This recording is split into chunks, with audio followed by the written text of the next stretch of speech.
طرف مغفرت تھی، بخشش تھی اللہ کی بات مان کے، اور دوسری طرف اللہ کی بات نہ مان کے کیا تھا؟ عذاب تھا۔ انہوں نے مغفرت کے بدلے کیا لے لیا؟ عذاب لے لیا۔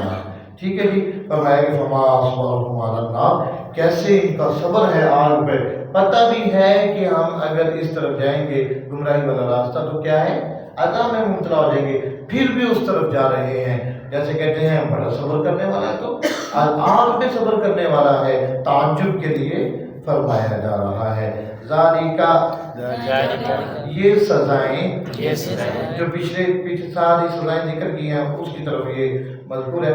ذالکا، یہ مذکورہ سزائیں، بِأَنَّ اللَّهَ، اس لیے کہ اللہ تبارک و تعالیٰ نے نزل الکتاب، اتارا کتاب کو، بالحق، حق کے ساتھ، وَإِنَّ الَّذِينَ، اور بے شک وہ لوگ، اختلفوا، جنہوں نے اختلاف کیا، فی کتابی، کتاب میں، لفی شقاق، البتہ وہ ضد میں ہیں، بعید، جو دور ہے حق سے۔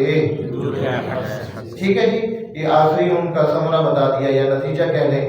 فرمایا کہ یہ سارے کے سارے جو عذاب ان پہ آئے ہیں یہ کس لیے آئے ہیں کہ اللہ تبارک و تعالیٰ نے کتاب نازل کی تھی اور اس کو حق کے ساتھ نازل کیا تھا، سب کچھ واضح کر دیا تھا، اس کے باوجود یہ ایمان لے کے نہیں آئے، یہ نیکی والے راستے میں نہیں آئے، یہ سیدھے راستے پہ نہیں آئے۔ تو فرمایا کہ یہ سارے کا سارا اس وجہ سے ہے۔ اور دوسری وجہ فرمایا وَإِنَّ الَّذِينَ اخْتَلَفُوا فِي الْكِتَابِ لَفِي شِقَاقٍ بَعِيدٍ، انہوں نے کتاب میں اختلاف کیا، کیوں؟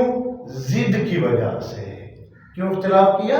ضد کی وجہ سے اختلاف کیا قرآن مجید کے اندر، ورنہ یہ بات نہیں تھی کہ انہیں معلوم نہیں تھا یا انہیں پتہ نہیں لگا یا ان کو سمجھ نہیں آتی تھی، سمجھ آتی سب کچھ ہوتا تھا، لیکن یہ جو اختلاف کرتے تھے قرآن مجید کے اگینسٹ آتے تھے، یہ صرف اس وجہ سے کہ ضد ہے، ہم نے نہیں ماننا، بس یہ چیز ہے۔ بعید، بہت دور ہیں، کس سے دور ہیں؟ فرمایا حق سے دور ہیں۔ اور کتاب مبین کے مقابلہ میں ضد کرنے والوں کے لیے ایسی سزائیں ضرور ملتی ہیں۔